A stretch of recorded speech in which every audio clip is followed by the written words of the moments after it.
Okay, तो next chapter हमारे पास जो है बेटा वो है थर्मल प्रॉपर्टीज ऑफ मैटर। नया चैप्टर स्टार्ट हो जी बेटा, नया चैप्टर है, ये है थर्मल प्रॉपर्टीज ऑफ मैटर। इसके नोट्स जो है आपको मिल जाएंगे, आज देने थे कल मिल जाएंगे। तो ठीक है, सुनो बड़े ध्यान से, मजेदार सी बात है। थर्मल का वर्ड ही यह है कि हीट से रिलेटेड। Yes sir.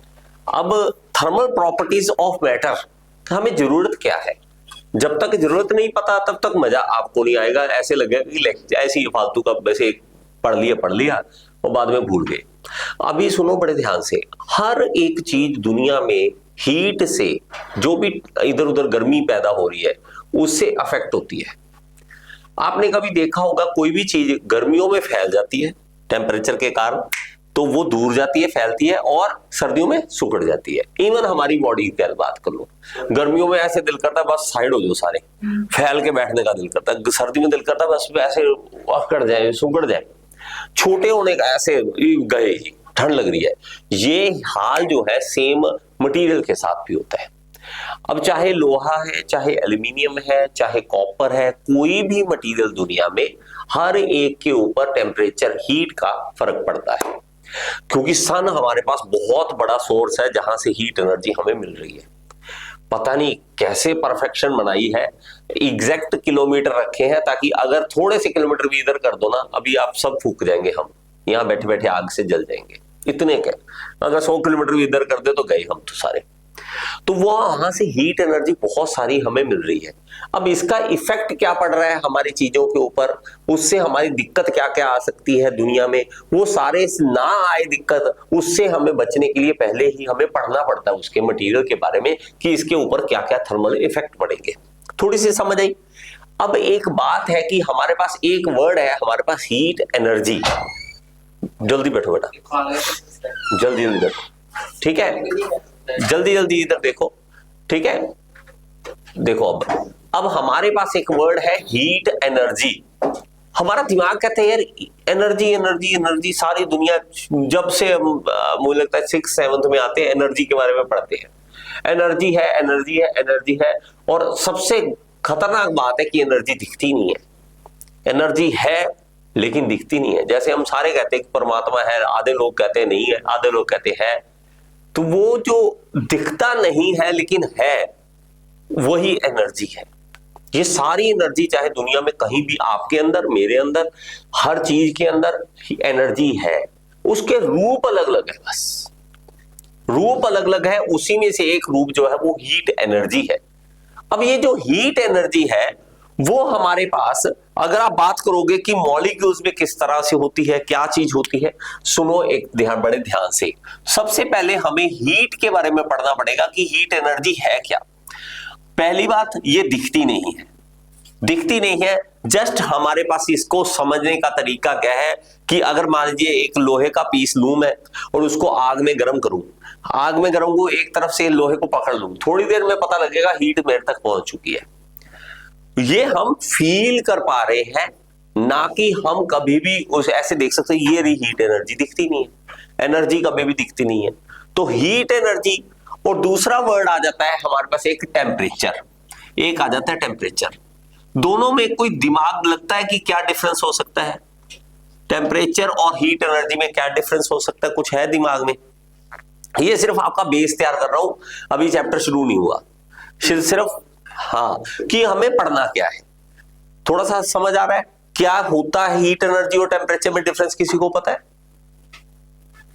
नहीं? सुनो, देखो बेटा, हमारे पास क्या है, अगर मान लो कि एक बकेट ले लूं मैं, एक बकेट मैंने ली, उसके अंदर पानी डाला, उसके मॉलिक्यूल्स पानी के होंगे यहां पर, और इसको नीचे से गर्म किया जाएगा। अब नीचे से जब इसको गर्म किया जाएगा तो ये अपनी एनर्जी जो है, ये जो हम लकड़ी जलाएंगे, पेट्रोल जलाएंगे, कुछ भी करेंगे, ये अपनी एनर्जी इस मॉलिक्यूल्स को देगा। अब ये मॉलिक्यूल्स भागना शुरू कर देंगे। अब आप कहोगे सर भागना क्यों शुरू कर देंगे? आपको तवे के ऊपर बिठा देते हैं, आप पता लग जाएगा भागते क्यों है, आप भी भागना शुरू कर दोगे। तो मॉलिक्यूल्स बेचारे क्या करें, मॉलिक्यूल्स भी भागना शुरू कर देंगे। वो रैंडम मोशन में एक दूसरे के साथ भागेंगे, इधर उधर भागेंगे पूरी स्पीड में, और ये जो स्पीड में भागेंगे, ये एनर्जी जो है वाइब्रेशनल एनर्जी, और एक दूसरे से टकराने के कारण यहाँ पे हीट एनर्जी इसमें आ जाएगी, हीट एनर्जी आ जाएगी। अब ये जो हीट एनर्जी है ये कितनी है डिपेंड करता है आप कितनी हीट एनर्जी इसको दे रहे हो।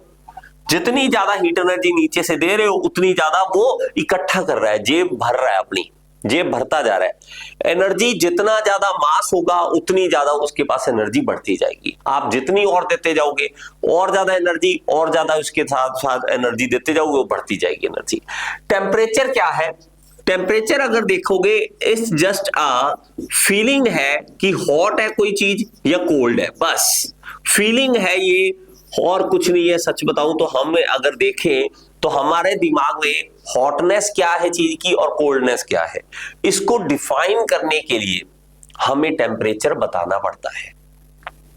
जैसे कि मैं आपको बताऊं, अगर मैं कहूं चाय गर्म है, आपको कहूं चाय गर्म है, आपको कितनी ठीक ठीक गर्म है या ज्यादा गर्म है या कम गर्म है, ये क्या होता है? कभी भी ज्यादा कम इससे कोई वैल्यू नहीं पता लगती, हमें टेम्परेचर बताना पड़ता है।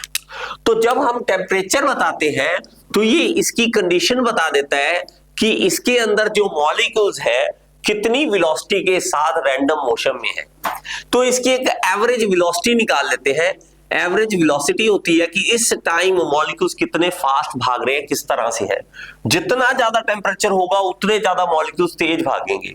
तो ये एक रैंडम मोशन जो लगातार हो रहा है इसके अंदर, उसके कारण हमें टेम्परेचर पता लगता है। अब दोनों में डिफरेंस एक छोटा सा चीज से बताऊंगा। मान लीजिए कि एक बकेट है पानी यहां पे मेरे पास, मान लीजिए एक बकेट है यहां पर, ठीक है, और ये बकेट जो है उसके अंदर 100 के नोट है। आप 100 के नोट, 100 के नोट भरे हुए हैं, और एक तरफ मेरे पास यहाँ पे चाय का कप है और उसके अंदर 100 के नोट भरे हुए हैं। तो आप ये भी 100 के हैं और ये भी 100 का है, ठीक है, 100 के नोट है, ये भी 100 के नोट, ये भी 100 के नोट। तो आप किसको उठाना चाहोगे? इसको उठाना चाहेंगे हम। कि आपको कहूं दोनों में से ऑप्शन है, किसको उठाना है आपको, तो आप कहोगे मैं तो बाल्टी उठाऊंगा। तो बाल्टी एक्चुअली क्या कर रही है, अगर 100 रुपए का नोट है और इसके अंदर 100 नोट है तो मल्टीप्लाई करके हम देखेंगे तो 10,000 हो गया। तो 10,000 रुपए यहां पे इकट्ठे मिल रहे हैं आपको, वो इसकी हीट एनर्जी है, वो इसकी हीट एनर्जी है कि इसके अंदर एनर्जी कितनी है। लेकिन अगर टेम्परेचर की बात करें तो ये सिर्फ 100 जो है वो टेम्परेचर दिखा रहा है। टेम्परेचर इसका भी 100 है और इसका भी टेम्परेचर 100 है, टेम्परेचर दोनों का 100 है। ये कुछ इस तरह से है। मान लीजिए आपको नहाने के लिए पानी चाहिए, तो मैं ये कहूं कि कितना गर्म चाहिए आपको, 100 डिग्री पानी दे दो सर। मैं एक कप पानी लेके आऊं 100 डिग्री का, लो आपकी बाल्टी में डाल दूं, कुछ बनेगा? कुछ नहीं बनेगा। आपके पास 100 डिग्री का पानी दिया लेकिन एक कप में दे दिया, आप कहोगे इससे क्या बनेगा सर? यार 100 डिग्री पे तूने 100 डिग्री मांगा ना, तो मैं ले तेरी बाल्टी में डाल दिया, कुछ भी नहीं बना उसका। तो उसके पास एनर्जी नहीं थी, क्वांटिटी नहीं थी। टेम्परेचर था, क्वांटिटी नहीं थी। इसके पास क्वांटिटी है। बात थोड़ी सी समझ आ रही है? ये हीट एनर्जी होती है, उसके अंदर क्वांटिटी कितनी है, वो उसको टेम्परेचर जो है वो शो करता है कि हॉट कितना है, कोल्ड कितना है, ये हमें दिखाने के लिए। इसके लिए आप चाहे ना छोटा एक्सपेरिमेंट करो, ये दिक्कत भी बड़ी है। टेम्परेचर हम अगर इंसान है ना, हम हाथ लगा के गर्म है ठंडा है हाथ लगा के बताते हैं, तो हमें हाथ भी धोखा दे सकता है। मान लो 3 बकेट रख दूं मैं, एक में बर्फ रखूं, एक में गर्म पानी और एक में नॉर्मल पानी। आप एक बर्फ वाले पे हाथ रखो, एक गर्म वाले पे हाथ रखो, दोनों को निकालो और दोनों को एक नॉर्मल पानी में हाथ में डाल दो। आपको एक हाथ लगेगा पानी गर्म है, एक हाथ में लगेगा कि ठंडा है। आप हैरान होंगे कि पानी है क्या, फिर पानी गर्म है कि ठंडा? आप कहोगे सर इस हाथ को तो गर्म लग रहा है, इस हाथ को ठंडा लग रहा है, ये क्या चक्कर है?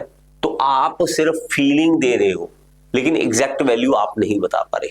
तो हमें एग्जैक्ट वैल्यू बताने के लिए सहारा लेना पड़ता है टेम्परेचर का। तो टेम्परेचर हमें एग्जैक्ट बता देगा, ये चीज है। थोड़ी सी समझ आई? तो आगे लिखो, the energy associated with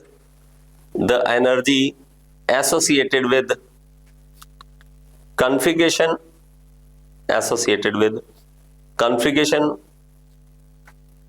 and random motion of molecules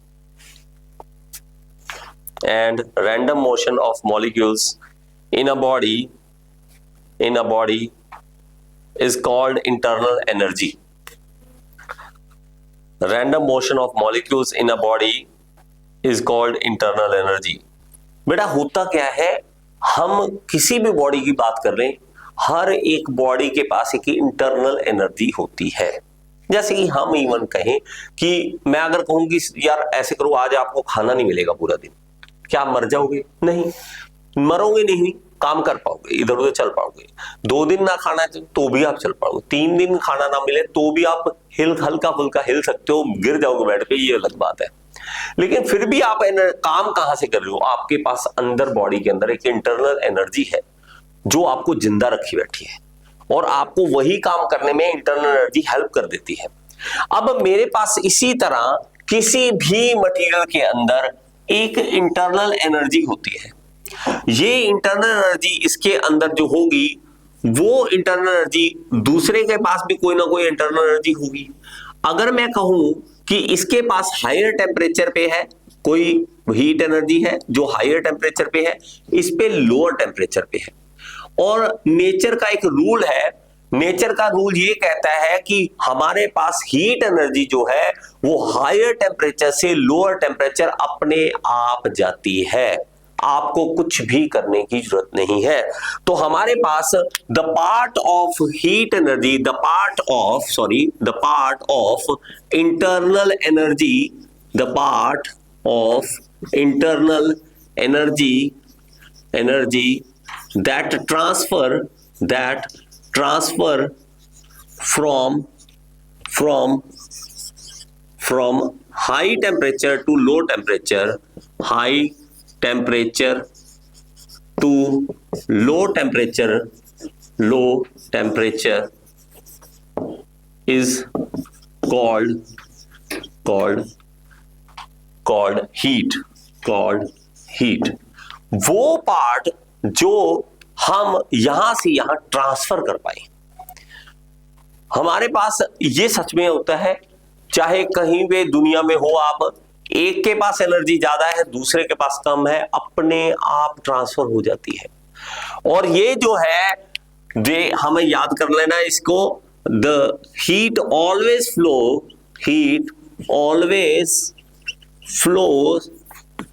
flows from higher temperature to lower temperature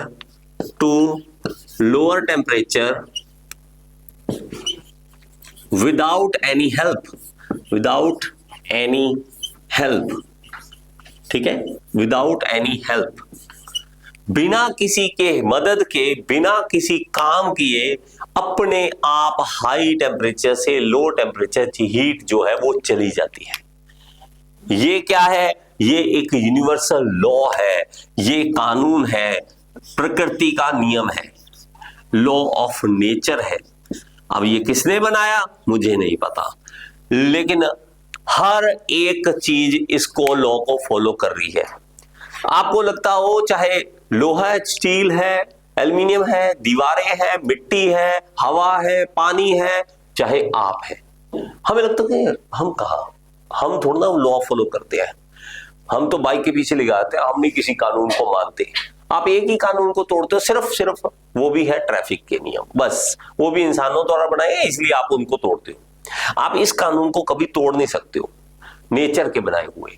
अब आप क्या करते हो, आपके बॉडी में टेम्परेचर है हायर, रोटी खाई है, गर्मी आ रखी है, बाहर अगर ठंड है, आप बिना स्वेटर पहने बाहर निकलो, पता लग जाएगा अपने आप ही, आप कुछ कर ही नहीं पा रहे हो, आप सिर्फ ऐसे बाजू करके खड़े हो जाओ, ठंड लगनी स्टार्ट हो जाएगी। क्यों? हायर टेम्परेचर से लोअर टेम्परेचर अपने आप जा रही है हीट, आप कुछ कर ही नहीं रहे हो। और यहाँ पे दिक्कत ये है कि हीट एनर्जी जाते हुए आप रोक भी नहीं पा रहे हो, सिर्फ कर क्या सकते हो, उसके ऊपर कवर कर लो, इसलिए आप स्वेटर पहनते हो, इसीलिए आप रजाई वगैरह लेते हो। रजाई कंबल क्यों लेते हैं? सिर्फ हीट को रोकने के लिए कि बाहर ना चली जाए। हमसे अगर बाहर गई, हमारी बॉडी में से हीट लगातार निकल रही है, अगर हमने ऊपर कवर कर लिया, उसको अंदर रख ली, तब वो तभी तो 10 मिनट लगते हैं रजाई थोड़ी गर्म होने में। हम गर्म थोड़ा ना होता रजाई, कभी आप हाथ लगाओ, रजाई तो ठंडी पड़ी है, आप उसको गर्म कर दो तो बॉडी के हीट इतनी ज्यादा निकलती, जस्ट उसको कवर कर लो, और ठंड इतनी हो जाती है कि हमें तो मुंह भी अंदर करना पड़ जाता है कि यहां से मेरा हीट कहीं बाहर निकल जाए। तो हीट एनर्जी को समझना बहुत ही ज्यादा इंपॉर्टेंट है। थोड़ी सी समझ आई? Yes, sir. ध्यान कहां जाता है आपका? थोड़ा सा ध्यान इधर रखा करो, थोड़ा सा ध्यान इधर कर, नहीं कम होता है आपका, मैं 3 नोट कर रहा हूं, ध्यान इधर रखा करो, चीजें नहीं तो समझ नहीं आएंगी, बाद में आप कहोगे सर समझ नहीं आया कुछ भी, ये लिख लिया, फिर वही बात बार बार heat heat heat heat heat, है ना। आप बात करोगे तो ये हीट को हम धीरे धीरे ये समझेंगे, अच्छा ये जा रही है, ये है कितनी, ये कौन मेजर करे, मेजर करना बहुत जरूरी है कि हीट एनर्जी चाहिए कितनी, है कितनी, उसको कौन मेजर करे। तो हमें इसके यूनिट्स याद करने पड़ते हैं, समझने पड़ते हैं कि यूनिट्स जो है इसके, वो अगर हम कहें SI यूनिट, तो SI यूनिट जो हीट के हैं वो हमारे पास जूल ही होते हैं, जूल कहते हैं, जूल कह देते हैं। और हमारे पास अगर CGS पूछते हैं तो वो कैलोरीज होते हैं, कितनी कैलोरी बर्न की, आप कहते हैं ना कितनी कैलोरी बर्न कर ली, कितनी कैलोरी, तो ये कैलोरी क्या है, एक्चुअली CGS यूनिट है हीट की, कि एनर्जी आपने कितनी यूज कर ली है, हीट एनर्जी यहां से कितनी यूज हो चुकी है, इसको आप क्या कहते हो, कैलोरी कह देते हो। अब लेकिन कैलोरी जो है, एक अभी एक वर्ड है, एक है स्पेसिफिक हीट, इसको समझना, स्पेसिफिक हीट, ये बड़ा मजेदार है, सिंपल सा है, बड़ा आराम से समझ आ जाएगा। मान लो मैं कहता हूं कि मेरे पास एक बॉयलर है, बॉयलर होता है जिसके अंदर पानी गर्म करके स्टीम बनाते हैं और स्टीम से टरबाइन चलती है और हमारे पास यहां पे इलेक्ट्रिसिटी बनती है, तो ये हमारे पास बॉयलर है। मैं कहता हूं इंजीनियर साहब यहां पे हमने कोयला मंगवाना है, कितना मंगवाए? सर मुझे क्या पता, आप मंगा लो जितना मंगाना है। मैं बेटा आपको इंजीनियर इसीलिए रखा है, आपने बताना कितना कोयला मंगाए, पीछे से ऑर्डर करना, जल्दी बताओ। तो क्या आइडिया लगा सकते हैं आप रफली, एक इंसान की तरह आप सोचो कि यहाँ पे कोयला चाहिए, तो हमें क्या क्या पता होना चाहिए, क्या पता होना चाहिए कि हमें कितना कोयला लग जाएगा। सबसे पहले क्या पता होना चाहिए, सबसे पहले इसके अंदर पानी कितना है, यही नहीं पता तो हम करेंगे क्या। और एक बहुत मेन बात है जो इसको चाहिए, क्या हमें एक और रिक्वायरमेंट क्या है गर्म करने के लिए, ये है कि टेम्परेचर कितना करना है। आप ये तो बताओ कि गर्म कितना करना है, टेम्परेचर कितना कर देना है, 100 डिग्री करना है आपको, 50 डिग्री करना है आपको, कितना करना है। और इसके लिए कहेंगे कि हम डिफरेंस ऑफ टेम्परेचर, मतलब पहले कितना है और बाद में कितना करना है। क्या पता आपका पानी जो है अभी बहुत सर्दियां पड़ रही हैं 1-2 डिग्री वाला पानी हो, क्या पता गर्मी पड़ रही हो पहले ही 40 डिग्री पे है, उसको आपको 100 डिग्री करना है, 40 से 100 जाना तो सिर्फ 60 डिग्री बढ़ाना है, और अगर आप 1 से लेकर 100 जाना है तो आपको 99 डिग्री बढ़ाना है, तो दिक्कत है ना। तो हमें डिफरेंस अब पता होना चाहिए। अब बड़े ध्यान से समझो, हम ऐसे थोड़ा ना करेंगे कि बॉयलर लाओ पहले हम देखेंगे, नहीं, हम पहले सैंपल तैयार करेंगे। सैंपल इंसान यही कहता है, छोटी सी चीज ले लो, ऐसे करो 1 किलो पानी ले लो, 1 किलो पानी लो और उसको 1 डिग्री टेम्परेचर बढ़ा के देख लो, बस 1 डिग्री बढ़ा के देख लो, जितना हमारे पास इसके लिए हीट की रिक्वायरमेंट होगी, 1 किलो पानी को 1 डिग्री बढ़ाने के लिए जितनी हीट की रिक्वायरमेंट होगी उसी को स्पेसिफिक हीट बोलते हैं। बस सिंपल सी बात, ये कोई बड़ी बात है। और पता नहीं it is the heat required by 1 ग्राम 1 क्या, आप समझ ही नहीं रहे हो यार। आप जब तक बेसिक नहीं समझते हो कि नीड क्या थी, बंदे ने किया क्या होगा, किया कुछ नहीं, एक सैंपल तैयार किया, सैंपल लिया 1 किलो के लिए इतनी लग रही है, 1 किलो 1 डिग्री के लिए इतनी लग रही है, जितने किलो जितनी डिग्री उतना ज्यादा हीट की रिक्वायरमेंट हो जाएगी। तो हमें जो हीट की रिक्वायरमेंट है, ये स्पेसिफिक हीट किस तरह के कहेंगे, the heat required to raise 1 degree centigrade temperature of 1 kilogram water, 1 kilogram water कह लो, 1 किलोग्राम ऑफ मैटर कह लीजिए, क्योंकि कोई भी हो सकता है वो। आप 1 किलोग्राम की चीज को 1 डिग्री टेम्परेचर आप बढ़ाना चाहते हो, जितनी आपकी रिक्वायरमेंट होगी वो हमारी सी लिख देंगे उसको, कि उसकी वो स्पेसिफिक हीट है। कुछ बुक इसको एस लिख देती है, कुछ बुक इसको सी लिख देती है, तो आप कैसे भी लिख सकते हो, कोई इश्यू नहीं है, सी लिखिए एस लिखिए, वो आपके सर के अकॉर्डिंग जैसे भी हो। बहुत सिंपल सी बात।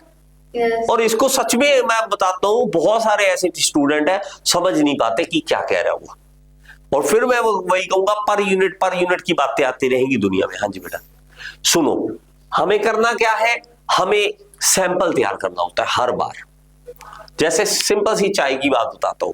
मैंने जब चाय बनानी सीखी थी तो मैंने यही समझा था कि एक कप बनाने के लिए क्या चाहिए। एक कप के लिए मुझे पता लगा कि आधा ग्लास पानी, आधा हमें दूध चाहिए, 1 चम्मच हमारे पास चीनी और चौथा चम्मच मुझे चाय पत्ती चाहिए।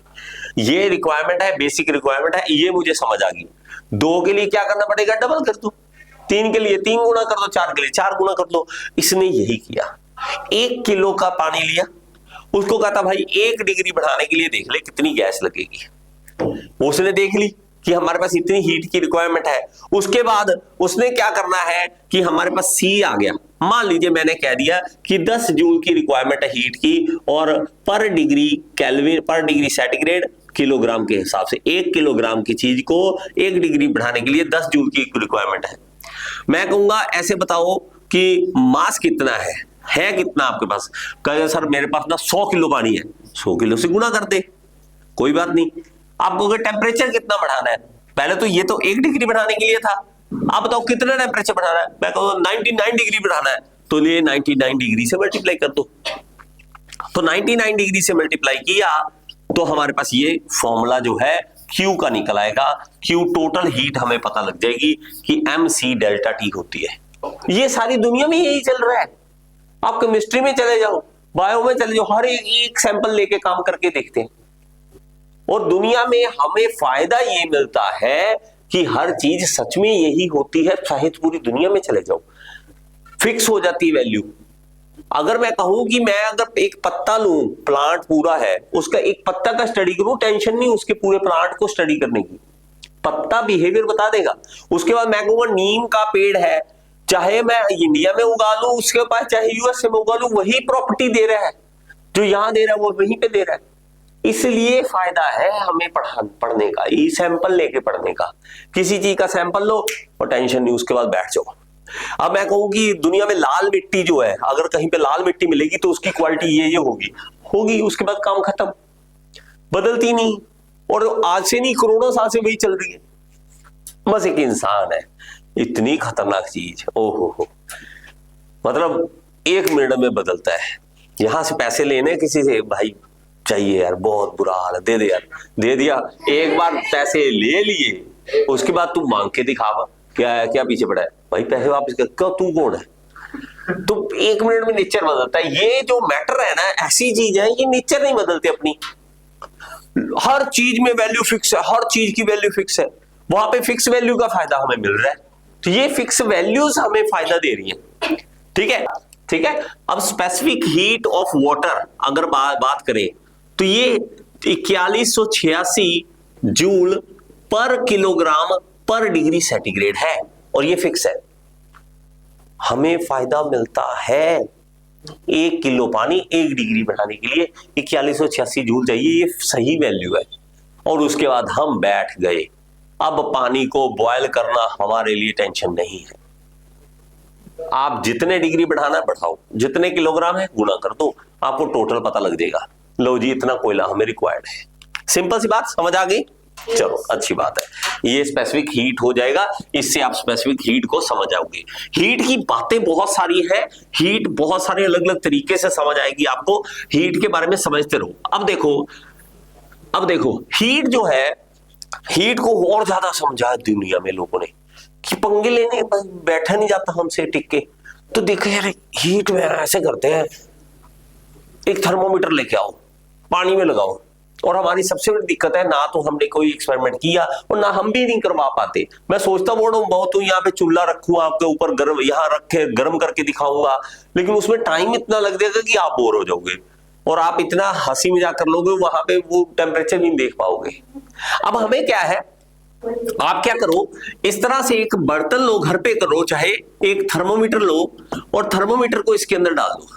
ठीक है। अब वही बात अगेन कि सर कौन खर्चा करे, कौन खर्चा करे, पहले हम तो किताबों पे नहीं करते, हम थर्मोमीटर पे क्यों करें।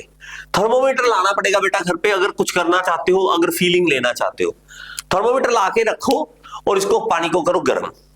स्टार्टिंग में आपको मान लीजिए पानी का टेम्परेचर पहले ही 20 डिग्री था। अब धीरे धीरे आप देखोगे जैसे जैसे आप हीट दे रहे हो टेम्परेचर बढ़ रहा है, टेम्परेचर बढ़ता रहेगा, टेम्परेचर बढ़ता रहेगा। जैसे जैसे टेम्परेचर बढ़ता रहेगा आपको यहाँ पे वैल्यू दिखती रहेगी। जैसे ही वो 100 डिग्री पे आएगा ना, कुछ अलग ही चीज होने लग जाएगी। क्या होने लग जाएगी कि गैस स्टोव आपका चलता रहेगा, गैस आपकी फूकती रहेगी, लेकिन टेम्परेचर नहीं बढ़ेगा। आप कहोगे सर ये क्या हो गया, इसको ये कहां रुक गया? ये अब फेज चेंज कर रहा है, ये अपने चेंज कर रहा है फेज को। पहले वो लिक्विड में था, अब वो वेपर में कन्वर्ट होने लग गया। तो जब भी आपको टेम्परेचर चेंज होता दिखे, तब वो वाली जो हीट यूज हुई है, जो हीट हमने इसको दी है, उसको हम सेंसिबल हीट कह देते हैं। सेंसिबल हीट कि हमारे पास कुछ सेंस बन रहा है, उसका सेंसिबल है, सेंस दिख रही है, सेंसिबल है यार, आराम से दिख रही है आपको, टेम्परेचर बढ़ता हुआ दिख रहा है। जब भी हमारे पास जब फेज चेंज हो तो उसको हम कहते हैं latent heat. Latent heat, latent का मतलब होता है छुपा हुआ, छुपा हुआ। जैसे कि वो अभी वो प्रोग्राम से ना चल रहा था एक हंसी मजाक वाला, लेटेंट क्या था? हाँ, क्यों पता है आप लोगों को सारा कुछ ये? ये हाल है न्यूज में, मुझे पता है जो न्यूज में। हाँ, लेटेंट जो है, लेटेंट वो वर्ड इसीलिए लिया, छुपा हुआ। अब ये जो हीट है वो छुपी हुई हीट है, दिखती नहीं है। यहां पे क्या है, हमारे पास सारा क्या होगा, यहां पे टेम्परेचर चेंज होगा तो हमें दिखेगा ये टेम्परेचर चेंज हो रहा है, ये हमें दिखेगा। यहां पे हमारे पास फेज चेंज होगा, यहां पे टेम्परेचर चेंज नहीं होगा, यहां पे फेज चेंज होगा, फेज चेंज होगा। यहां पर ये हमारे पास क्या होगा, टेम्परेचर चेंज होगा। यहां पे कोई भी फेज चेंज होगा नहीं होगा, नो फेज चेंज। यहां पे कोई फेज चेंज नहीं होगा, नो फेज चेंज, ठीक है। यहां पे फेज चेंज होगा, no temperature change, no temperature change. यहां पे टेम्परेचर चेंज नहीं होगा, यहां पे नहीं होगा। और ये कोई ऐसी बात नहीं है कि नहीं होता, होता है, ये सब कुछ होता है, ऐसा ही चल रहा है, ऐसा ही चल रहा है, लेकिन हमें नहीं पता, हमें नहीं पता। साइंटिस्ट, इंजीनियर ये बैठे पंगे ले रहे हैं, वो कुछ के लेते हैं, बाकी तो फिर रिश्वत ही खा रहे हैं। कुछ के लेते हैं, वो समझ रहे हैं चीजों को, ऐसा हो रहा है नेचर। और अगेन ये लॉ है नेचर का, फिक्स है। आप मैं कुछ भी नहीं कर पा रहे, सिर्फ समझ पा रहे हैं कि ऐसा होता है। और ऐसा क्यों होता है इसको डिफाइन करने की साइंस आ जाती है। अब क्या होता है कि बॉन्ड, आप बॉन्ड्स के बारे में पढ़ते हो कि वाटर मॉलिक्यूल्स के अंदर बॉन्ड्स होते हैं, इन बॉन्ड्स को ब्रेकेज करने में ये एनर्जी लग जाती है, इसलिए टेम्परेचर चेंज नहीं होता। इन बॉन्ड्स को चेंज तोड़ने में लग गया टाइम, लिक्विड को फेज चेंज करने में टाइम लग गया, लिक्विड अब वेपर बनने लग गया, गैस में चेंज होने लग गया, इसलिए ये सारी हीट एनर्जी इसको दे देता है, इसलिए टेम्परेचर बढ़ नहीं पाता। तो ये दो तरह की एनर्जी हो जाती है। हम अगर देखेंगे, हमारे पास अगर देखें, एक डायग्राम बना लेते हैं इस तरह से। अगर मेरे पास यहाँ पे सबसे पहले मैं बात करूं कि मान लीजिए मेरे पास 4 डिग्री टेम्परेचर में पानी था, कुछ भी लिख दें, 4 डिग्री लिख दिया मैंने। अगर आपने की हीट दी तो उसका टेम्परेचर बढ़ेगा, तो आपको एक पॉइंट मिल जाएगा। आपने फिर हीट दी, आपका फिर टेम्परेचर बढ़ेगा, आपको एक और पॉइंट मिल जाएगा। इस तरह से हीट देते देते आपके पास एक लाइन बन जाएगी, इस तरह से एक स्ट्रेट लाइन बनती जाएगी। ये कहां तक चलेगी, ये एक स्ट्रेट लाइन चलेगी जब तक इसका बॉइलिंग पॉइंट नहीं आ जाता। और बॉइलिंग पॉइंट ऑफ वाटर कितना होता है, 100 डिग्री सेंटीग्रेड होता है। और यहां पे 100 डिग्री सेंटीग्रेड पे जाने के बाद पानी के बाद टेम्परेचर रुक जाएगा। आप कहोगे कि यहां हीट थी, आपने हीट दी, टेम्परेचर फिर वही का वही, आपने हीट दी फिर टेम्परेचर वही का वही, हीट दी टेम्परेचर वही का वही। तो अब मेरे पास यहां पे क्या हो रहा है, यही लाइन अब एक स्ट्रेट लाइन बन जाएगी, स्ट्रेट लाइन बन जाएगी। और यहां पे एक स्ट्रेट लाइन बनने के बाद एक टाइम ऐसा अगर जब सारे के सारे वेपर बन जाएंगे, यहां पे लिक्विड था, लिक्विड धीरे धीरे वेपर बनने लग गया, 10% वेपर बना, 90% लिक्विड, फिर धीरे धीरे 50% वेपर बन गया, धीरे धीरे 60% वेपर, 70, 80, 90, 100 वेपर जैसे सारे बन गए, फिर से टेम्परेचर बढ़ना स्टार्ट हो जाएगा, फिर से टेम्परेचर बढ़ना स्टार्ट हो जाएगा।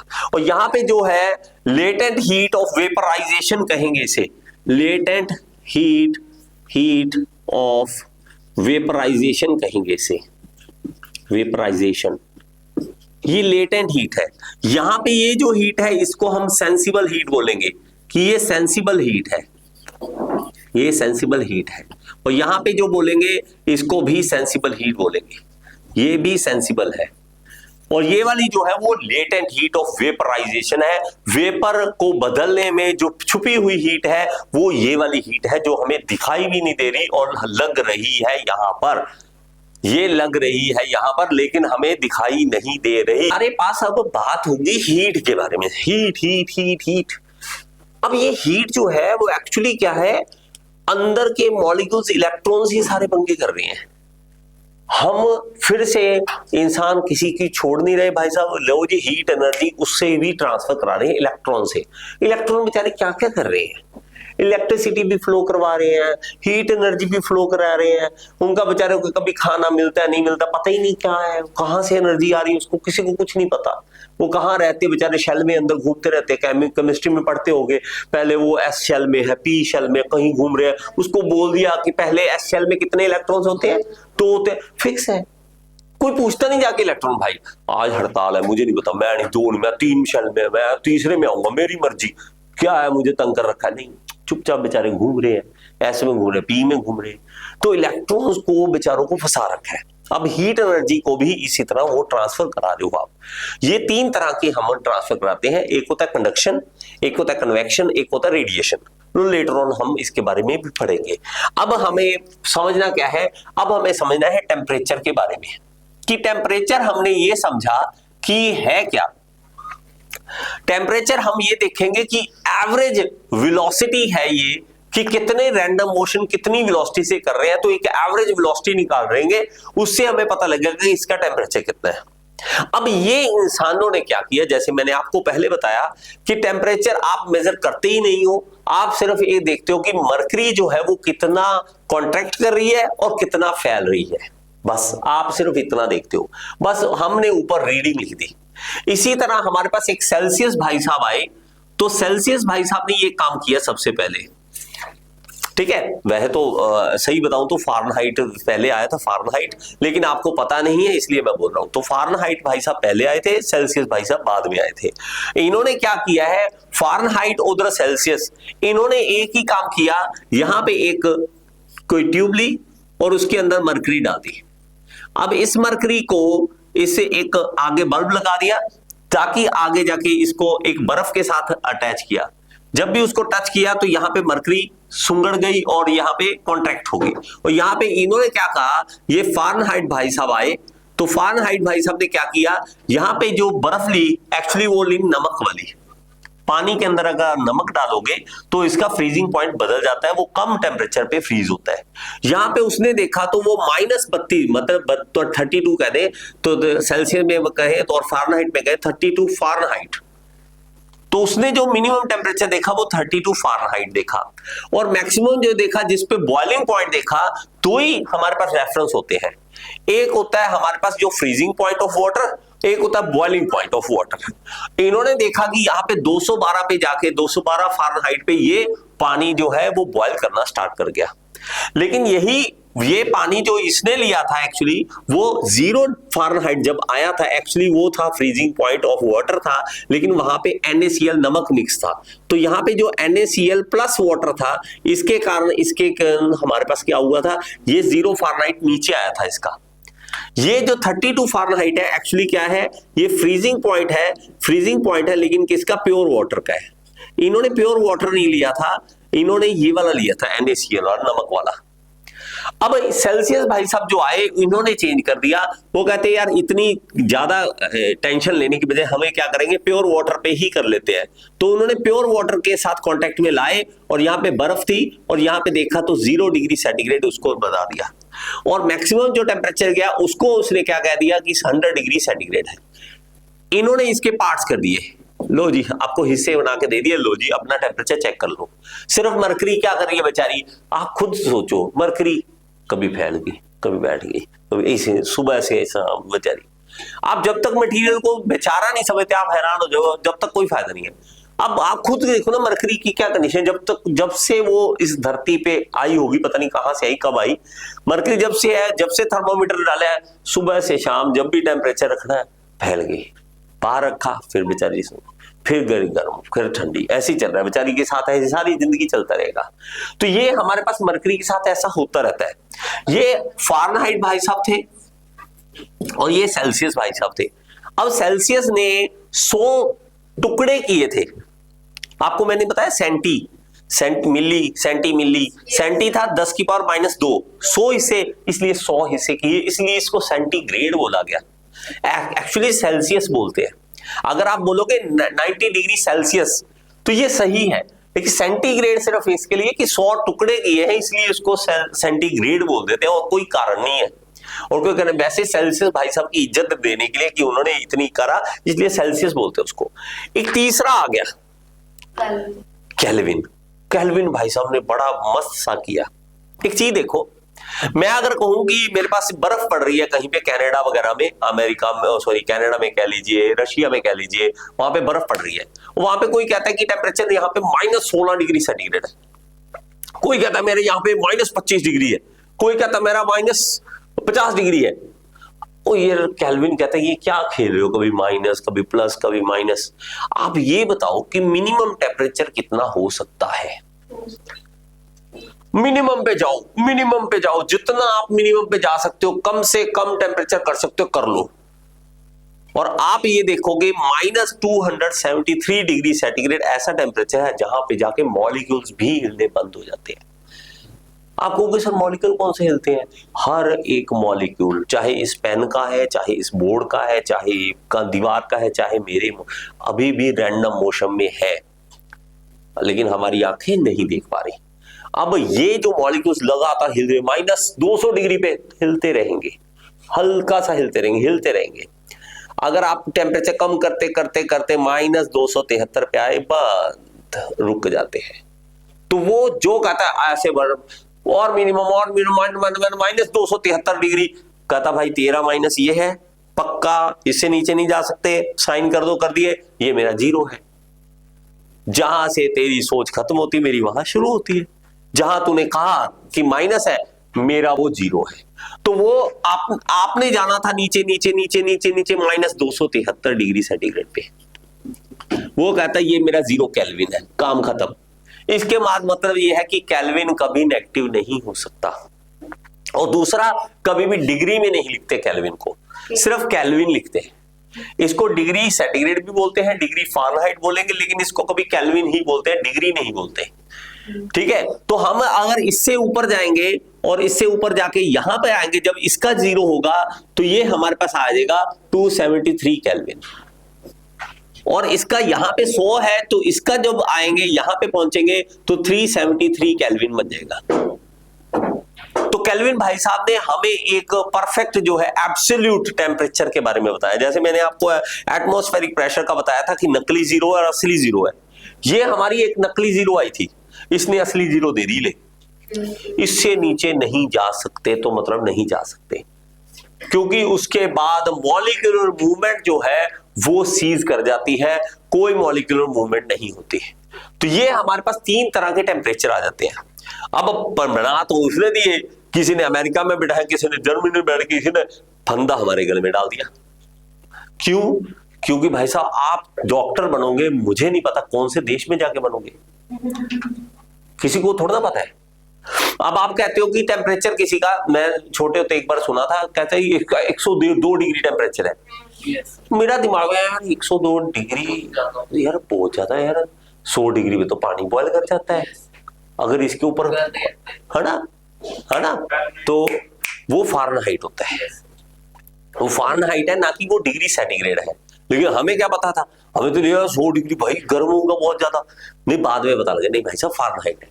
अब ये भी दिक्कत है, देख लो इंसानों की, फ़ारेनहाइट किसी को नहीं पता टेम्परेचर का आसपास, लेकिन सब बोल रहे हैं।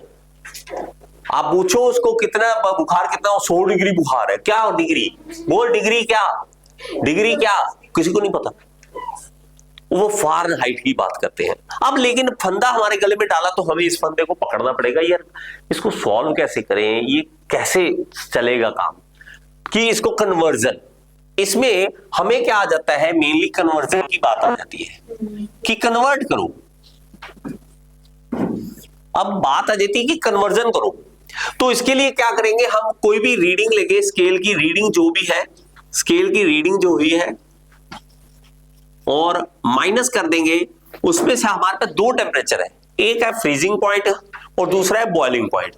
हम इसमें माइनस कर देंगे फ्रीजिंग पॉइंट, फ्रीजिंग पॉइंट जो भी होगा उसको हम माइनस कर देंगे, और नीचे हमारे पास क्या आ जाएगा पॉइंट, और नीचे हमारे पास आ जाएगा कि बॉइलिंग पॉइंट कितना उसका, ठीक है पूरा लिख देता हूं, बॉइलिंग पॉइंट कितना उसका और माइनस कर देंगे हमारे पास फ्रीजिंग पॉइंट कितना उसका, फ्रीजिंग टेम्परेचर कितना उसका, फ्रीजिंग पॉइंट कितना उसका। तो मेरे पास अगर मैं कहूं सेल्सियस की बात करूं तो सेल्सियस को लिखेंगे C और फ्रीजिंग पॉइंट उसका कितना होता है 0, बॉइलिंग पॉइंट सेंटीग्रेड में कितना होता है 100 और माइनस फ्रीजिंग पॉइंट कितना होता है 0। अब इसी तरह फारेनहाइट की बात कर लो तो फारेनहाइट में माइनस ये फ्रीजिंग पॉइंट कितना है 32 और मेरे पास बॉइलिंग पॉइंट कितना है 212 और माइनस कितना है 32। इसी तरह केल्विन की बात कर लो, केल्विन में जो ये 0 है यहाँ पे 273 बन जाता है, 273 बन जाता है। अपॉन बात कर लो हमारे पास 373 माइनस 273, इसको कर लो सॉल्व, इसको सॉल्व करेंगे तो C upon 100 F minus 32 upon ये माइनस करना कितना आएगा 180 180 और यहां पे आएगा K माइनस 273 अपॉन 100। ये 0 से 0 कैंसल, 0 से 0 कैंसल। अगर मैं 2 पे काट दूं इसको तो 5, इसका 9, इसका 5, ठीक है, ये कोई दिक्कत है इसमें। तो ये हमारे पास एक फॉर्मूला बन जाता है कि हमारे पास एक फॉर्मूला बन जाएगा, याद कर लो इसको, C upon 5 F upon 5 minus 32 upon 9 equal to K minus 273 upon 5। बस ये फॉर्मूले को याद कर लो, आपस में किसी को भी कन्वर्ट कर लो, उसके बाद उसको किसी को भी आपस में कन्वर्ट कर लो। ये फॉर्मूला इस तरह से बनता है, जब आपको ये याद रहेगा ना कि ये क्या है, उसके बाद अपने आप बन जाएगा ये वाला, को आएगा ही आएगा, 100% आएगा, चाहे ऑब्जेक्टिव में चाहे छोटे क्वेश्चन में आए, कन्वर्जन आएगा ही आएगा। आपने इन दोनों का कन्वर्जन तो साफ ही दिख रहा है कि आपने C माइनस C अपॉन 5 ठीक है, centigrade upon 5 is equal to F minus 32 upon 9। ये वाला तो सिंपल है, इस तरह से आप इसको याद कर लेना। C और K का बस देख लो एक बार, C अपॉन 5 तो K माइनस 273 अपॉन 5, तो यहाँ पे फिर 5 कट रहा है, यहाँ पे आप 5 को काट देंगे और C क्या आ जाएगा K माइनस 273, तो 273 इधर आ जाएगा, C प्लस 273 जो है वो केल्विन बन जाएगा। मतलब आपको केल्विन निकालना है, सेंटीग्रेड में सिर्फ 273 ऐड कर दो, बस केल्विन आ जाएगा। आपको फॉर्मूला याद करने की जरूरत नहीं है, आपको सिर्फ एक इतना देखना कि केल्विन में 200, सेंटीग्रेड में 273 ऐड कर दो, केल्विन निकल आएगा। तो आपको ये फॉर्मूला याद करने की जरूरत नहीं, इसके लिए आपको सिंपल पता होना चाहिए। हाँ, इसको याद कर सकते हो, C/5 ये वाला याद होता है तो बहुत अच्छा है, नहीं तो वो वाला याद कर लो कि reading minus freezing point, boiling minus freezing point, बस अपने आप ही फॉर्मूला निकल आएगा। कि कहीं फंस भी जाओ तो आपको पता होना चाहिए कि ये ऐसे निकाल सकते हैं, इसका कोई दिक्कत नहीं है हमारे पास निकालने की। जो है वो है थर्मल एक्सपेंशन। अब ये थर्मल एक्सपेंशन क्या है, आपने हमेशा देखा होगा कि रेलवे लाइन हो, चाहे आपने कभी रेलवे लाइन देखी होगी, तो रेलवे लाइन में हमेशा जब भी लाइन खत्म होती है थोड़ा गैप रख देते हैं, थोड़ा गैप रखते हैं। आप कभी ओवरब्रिज पे जाते हो, ये है ना, जो हाईवे पे बड़े बड़े ब्रिज बने हुए हैं, जब आप उस पे जाते हो तो वहां पे हमेशा गैप होता है, हमेशा। आप चढ़ोगे ऊपर, सही होगी सड़क, ऊपर जाओगे ना, यहाँ बना होगा, थोड़ा सा छोड़ के फिर बना होगा, फिर थोड़ा सा छोड़ के बना होगा। ये हमेशा आप जाओगे फ्लाईओवर के ऊपर आपको देखने को मिलेगा। इसीलिए आपकी स्कूटर जो कार है खड़ खड़ खड़ आवाज करेगी उसमें हमेशा। आप अभी नोट नहीं किया तो आप नोट कर लेना, होगा ही होगा। रीजन बीइंग, यही रीजन है कि उनको पता है कि थर्मल एक्सपेंशन होगी। हमारे देश में जहां पे माइनस में भी जाने लग जाता है कभी कभी टेम्परेचर, नॉर्थ में हम देखें तो 0 डिग्री के आसपास आ जाता है और कभी 40 डिग्री भी हो जाता है। तो 40 डिग्री का टेम्परेचर जो चेंज हो रहा है वो हीट एनर्जी तो मिल रही है, सन से मिल रही है हमें हीट एनर्जी, और इसमें क्या होता है, थर्मल एक्सपेंशन होता है। ये वाला जो है, ये वाला हमारे पास जो है वो इधर की ओर फैलेगा, ये वाला इधर फैलेगा। तो हमें ये पता है कि ये कितना फैल सकता है, उतनी गैप छोड़ देते हैं। तो इसका फायदा क्या है? फायदा ये है कि अगर आप नहीं छोड़ोगे ना तो होगा सिर्फ ये कि ये रेलवे लाइन इसको धक्का मारेगी, और कभी आपने रेलवे लाइन देखी हो, ऐसी हो जाएगी, ऐसी टेढ़ी हो जाएगी वो, और ऐसा आप कहोगे सर ऐसा होता है, ऐसा होता है। रोड पे क्या फायदा? रोड ये देखो, ये हाल हो जाता है रेलवे लाइन का। अगर आप स्पेस ना छोड़ोगे, सही तरीके से स्पेस नहीं छोड़ी, धक्का मारेगा उसको, एक दूसरे को धक्का मार देते हैं। और रोड में भी यही हाल है। जब आप फ्लाईओवर बनाते हो तो फ्लाईओवर में यही है कि वहां पे एक तो गाड़ियां बहुत स्पीड पे चल रही हैं, जितना आप स्पीड पे चलाते हो उतना टेम्परेचर बढ़ता रहता है। वो उसमें अगर आप गैप नहीं मिलाओगे फिर वो एक दूसरे का धक्का मार के तोड़ देंगे फ्लाईओवर को। तो ऐसा ना हो इसलिए दिमाग लगा रखा है पहले ही। अब आप बोल रहे हो थर्मल में क्या जरूरत है, थर्मल पढ़ने की क्या जरूरत है? इतनी जरूरत है, इतनी ज्यादा जरूरत है, आप हैरान हो जाओगे कि हर जगह पे ये तो हर जगह पे तो थर्मल एक्सपेंशन इसलिए जरूरी है पढ़ना। अब थर्मल एक्सपेंशन जो है वो हम पढ़ेंगे, और इसके अंदर हमारे पास 3 तरह की एक्सपेंशन होती है। एक होती है हमारे पास पहली, उसको हम कह देते हैं लीनियर एक्सपेंशन। एक होती है लीनियर एक्सपेंशन और दूसरी होगी सुपरफिशियल, या इसको कह देते हैं एरियल भी बोल देते हैं, सुपरफिशियल या एरियल बोल देते हैं, एरियल। और तीसरी हो जाती है वॉल्यूमेट्रिक कह देते हैं, volumetric expansion. Volumetric expansion. Linear में हम ये देखेंगे कि हमारे पास अगर कोई बार है, कोई चीज है और ये फैल रही है और एक लाइन में लेंथ में फैल रही है, हम सिर्फ इससे लेंथ वाली साइड देखते हैं, तो इसको हम लीनियर एक्सपेंशन बोल देंगे। अगर मैं कहूं नहीं मेरे पास एक चिद्दर है, एक शीट है जो क्या फैल रही है गर्मी के कारण, दोनों तरफ फैल रही है, इस तरह से फैल रही है, तो इसका एरिया बढ़ रहा है। जब भी एरिया बढ़ेगा तो हम उसको एरियल एक्सपेंशन बोलेंगे। और तीसरा हमारे पास आ जाएगा वॉल्यूमेट्रिक, जिसके अंदर हम देखेंगे कि क्यूब पड़ा है मेरे पास मान लीजिए कोई, और ये क्यूब जो है वो सारी तरफ से बढ़ रहा है, यहां से भी बढ़ गया, यहां से भी बढ़ गया, यहां से भी बढ़ गया, ये सारी तरफ से बढ़ रहा है, ये सारी तरफ से बढ़ रहा है। तो इसको हम क्या कह रहे हैं, ये हमारे पास वॉल्यूमेट्रिक एक्सपेंशन हो रही है, वॉल्यूमेट्रिक एक्सपेंशन हो रही है। अब देखो बड़े ध्यान से, बड़ा सिंपल सा है और सारी जिंदगी के लिए याद हो जाएगा ये, ठीक है। इसको लिख लो पहले, फिर मैं बताता हूं।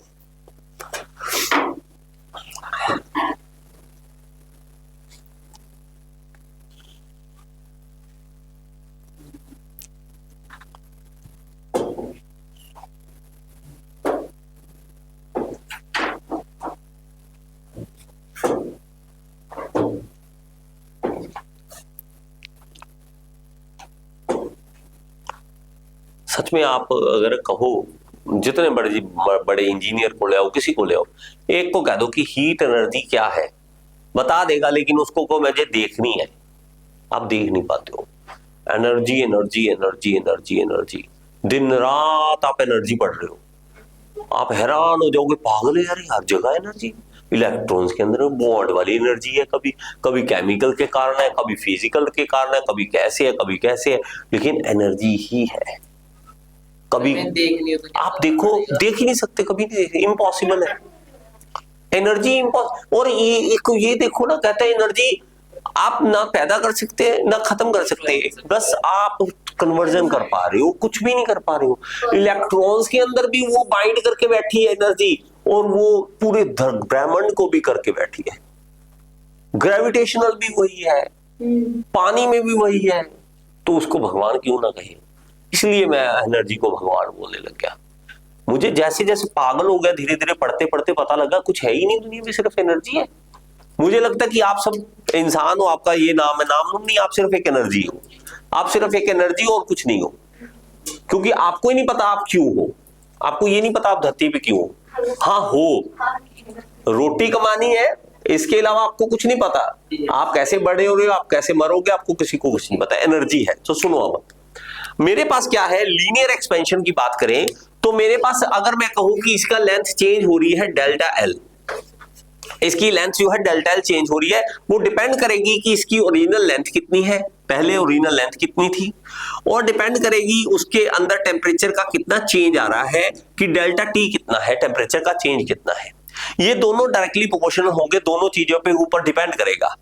तो मेरे पास डेल्टा एल जो है वो दोनों चीजों के ऊपर डिपेंड कर रहा है, ओरिजिनल लेंथ और टेम्परेचर के चेंज पे।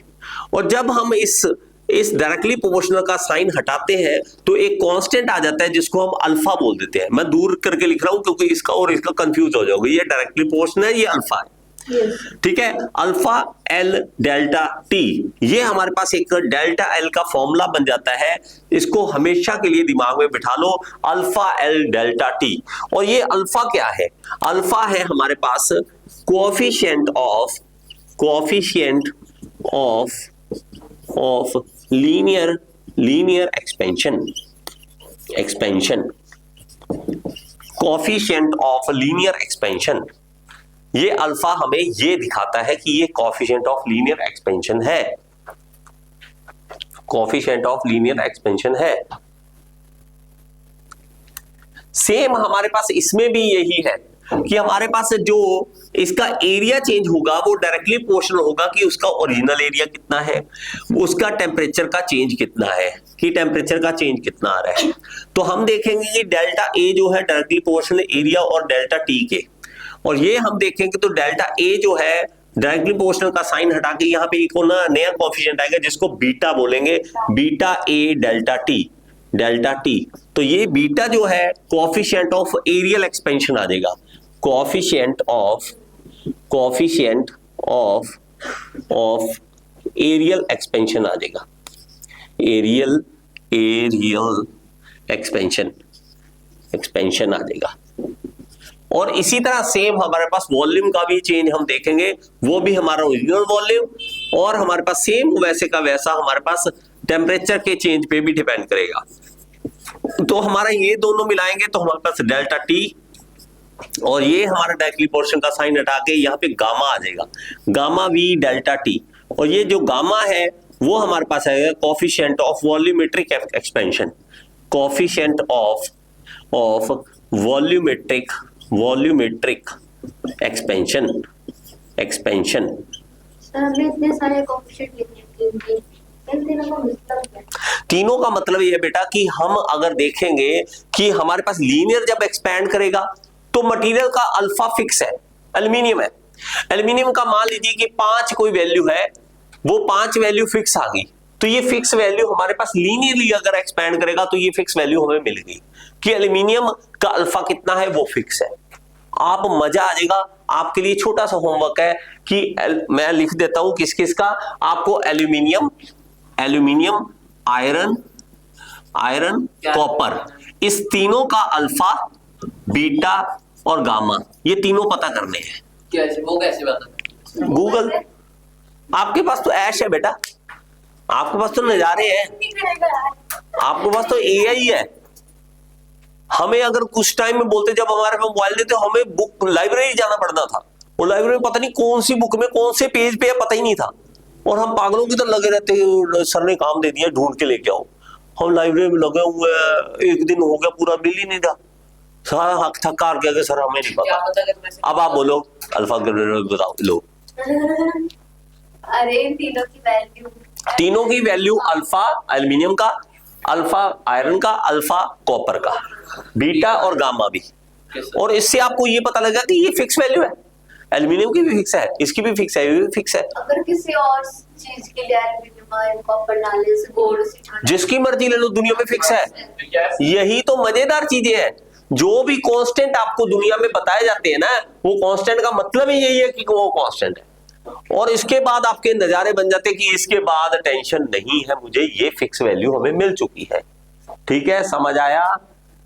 पक्का? यस। ठीक है, एक चलो कोई बात नहीं, कल करा लेंगे। हाँ जी बेटा, गैसेस में भी बहुत सारी कांस्टेंट्स आएंगे, बहुत सारे कांस्टेंट्स वहां भी आपको, सॉलिड गैसेस, वॉल्यूमेट्रिक है ना, यहाँ पे वॉल्यूमेट्रिक में आ जाएगा, वॉल्यूम चेंज होगा जब उसका। तो आपको ये जब तक आपका लगता है ना यार अच्छा गैसेस में ये अलग अलग चीजें, फ्लूइड में क्या होता है, तब मजा आता है पढ़ने का।